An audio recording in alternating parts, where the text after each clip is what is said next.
Good day, my crafty friends, and welcome to Miss T's Crafty Corner. You guessed it, I'm Miss T.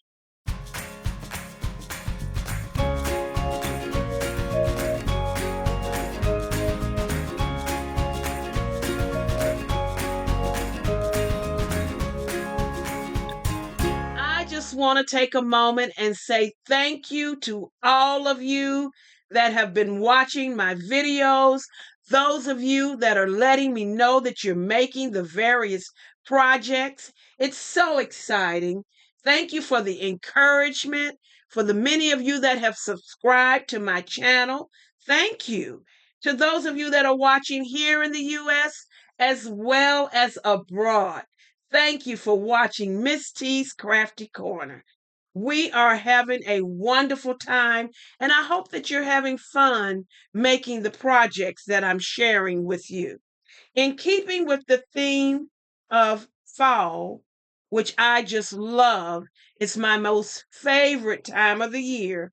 Look at these prints. Here we have our leaves falling again, and look how these two sides complement each other. This is just so cute. These are some of the supplies that we'll be using on today. As you can see, I've got several pieces of ephemera that we're going to be using on our project. These are so cute. Look at that. We'll be using some of that on today. I've got my tools that I will be using. And then we're going to need a small piece of chipboard. This is 2 by 3/8.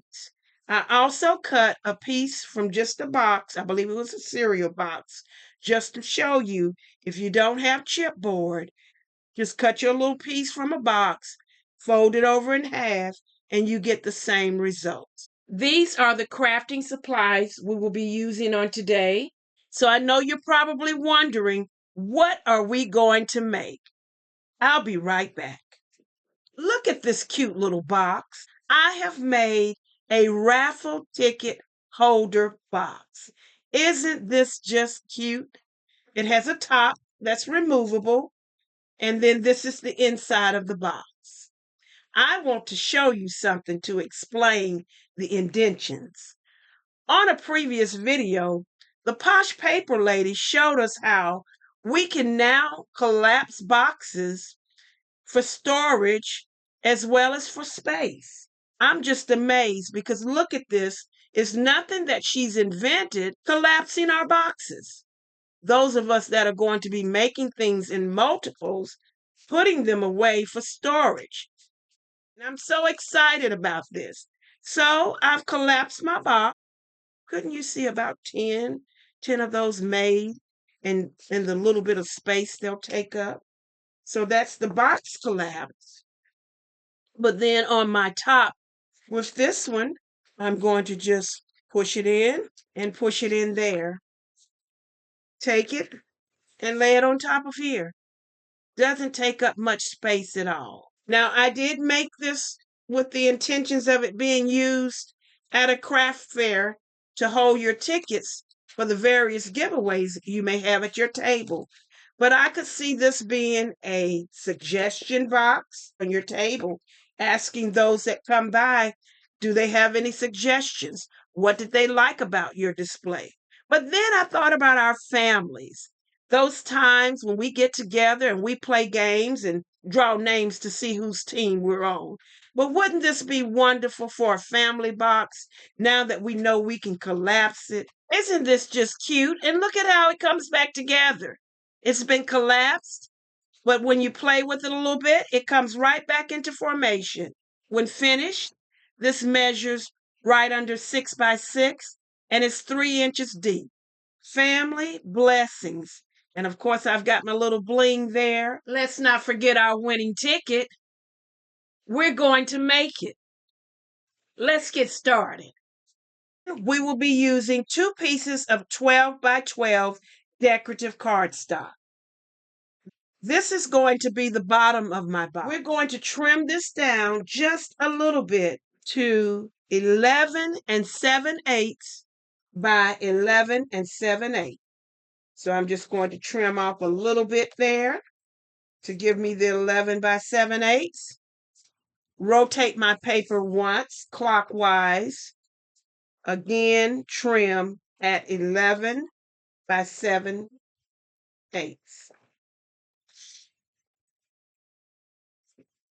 We're going to score our paper, the 11 by 7/8, the bottom of our box. Let me bring my caddy in. We will score on all 4 sides at 3 inches. We're going to score at 3. You can rotate, score at 3, rotate again, score at 3, and rotate again and score at 3.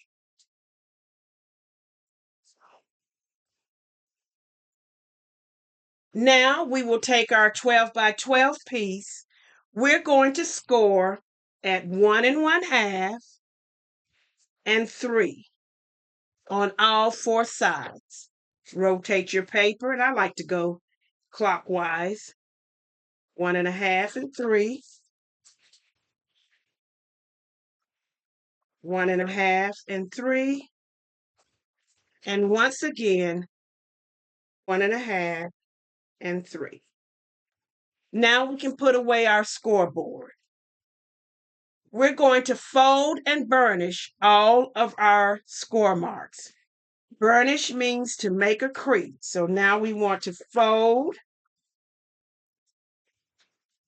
and we're going to burnish all of our score marks. This is some beautiful autumn paper as well. I like this. Got a good fall look to it.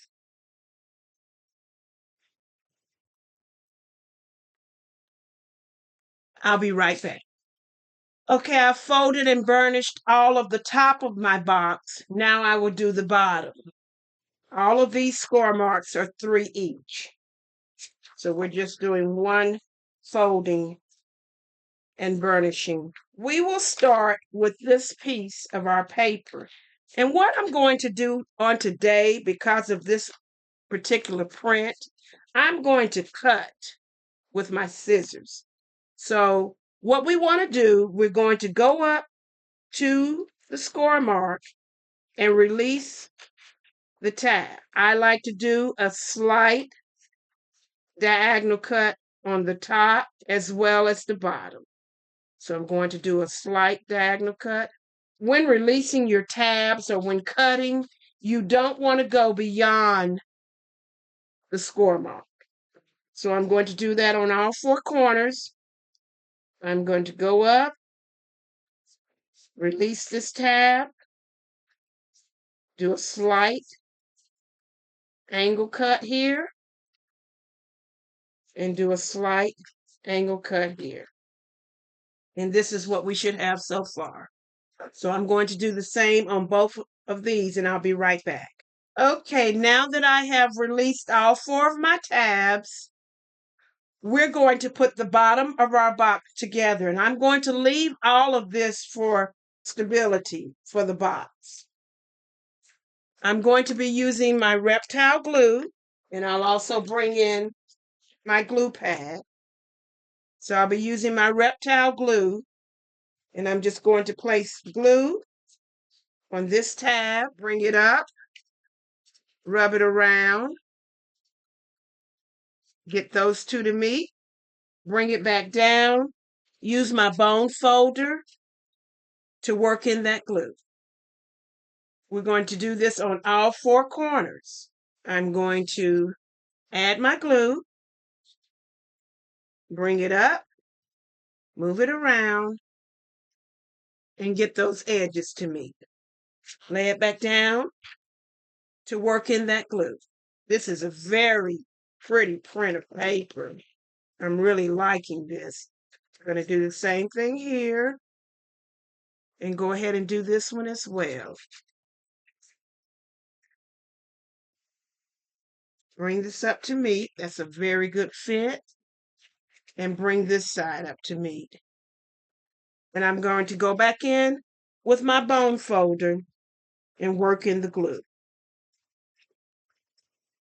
You could use tape on this if you know that this box is just going to be used for paper. So we have the bottom of our box. Now we'll bring in this piece. So on this piece, what we're going to do, and I'm going to draw it out for you, we're going to remove all of our outside tabs. So we're removing this one. We'll be removing this one. We're going to remove this, and we're going to remove this. We're also going to remove this tab.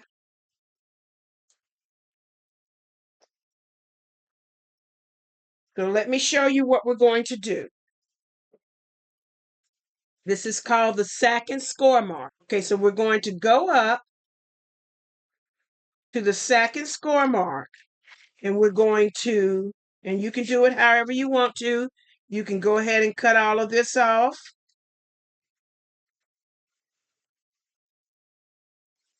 And come back and get this piece.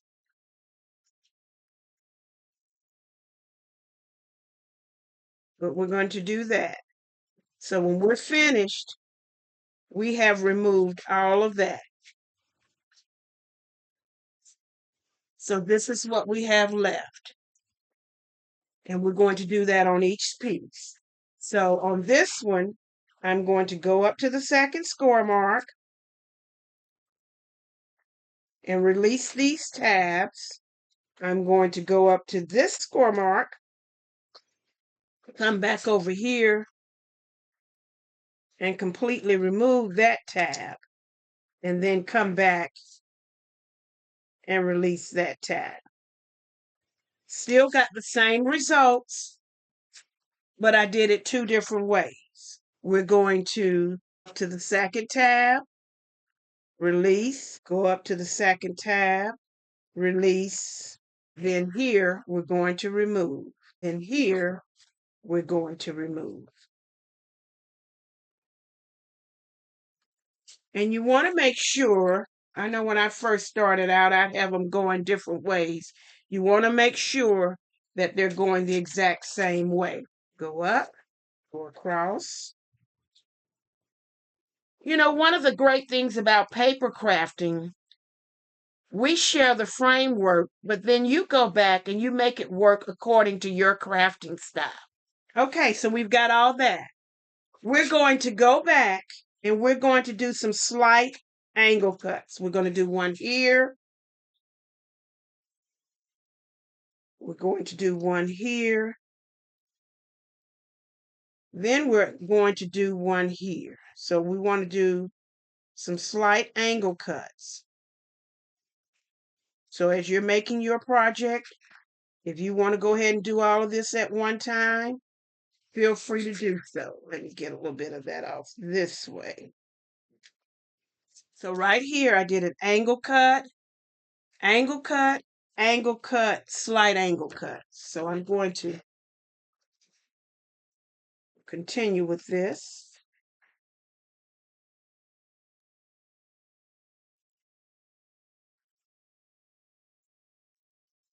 Okay, so I'm going to do an angle cut, slight angle cut here. This will just help with the fold over process later. I'm going to finish these and I'll be right back. Okay, I'm back, and this is what our piece should look like. So what I'm going to do now, I'm going to use this small little template. Just put a little bit of glue on the back of it, just a little bit, and get my placement for my cutout. And I think I want it about right here. So I will be using my knife for this. I'm going to bring my knife in and just trim this out. This little template. Turn it. Get this side. Turn it again and get this side. And this should pop out. Let's see. Okay, so now we have the opening for our raffle ticket box. And because this is going to be covering a large portion, I'm going to use my tape runner instead of the glue. The glue could buckle. We're going to add tape on all 4 flaps and put tape here. So I'm going to put tape there, and then I'm going to go ahead and put the tape here. And remember, this is for pieces of paper. If this were for stronger items, I would use double-sided tape. But because this is a ticket holder box, I'll use my tape measure.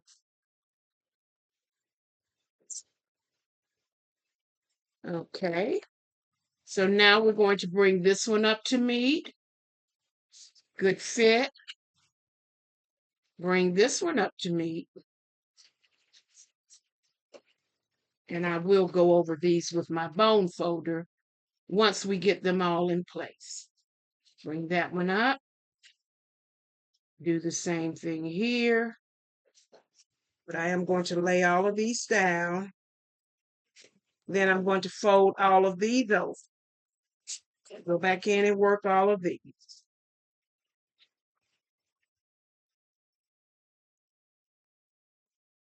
So now we've got the top.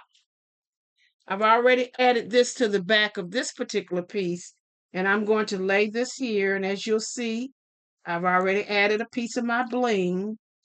I just love my bling. So I've got traditions. There's a lot of traditions that we have in all of our families during this season. I will add just a little bit of glue to the back of my pumpkins. I'm going to place one here. We're going to place him here. How about that? Oh, I love it. That's my pumpkins. And then I'll bring in some of my leaves, some of our fall leaves. Maybe put one there. Tuck it under there a little bit. Oh, that's cute. And then maybe one more. Place one. Let's see. Where do I want this one? I might put that one there. Isn't that a cute little box? And don't forget, so we just fold it in. Fold it in. We have the bottom of our box.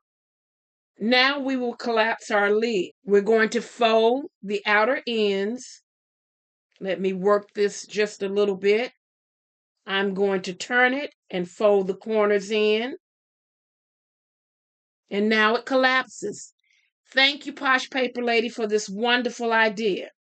It's collapsed and can be put away and made in multiples for future uses. Let me know how you plan to use your boxes. Do the same thing with this one. Open it back up. Looks just like the boxes in the store. You know how you get the boxes in the store and they have that little indentation? That's exactly what it looks like. I'm going to put this back on. And there we have it. Once again, fall festival time. You may have a craft table. You may have a suggestion box. But there's so many uses for these boxes. They're collapsible. I love that part. One more thing. Let's not forget our winning tickets. All right, my crafty friends, I hope that you have enjoyed today's video and that you were able to follow along with me and that you will be able to go back and make some of these boxes for your personal use. Remember, it's not how you start, but how you finish. I'm Miss T, and thank you for choosing to craft with me.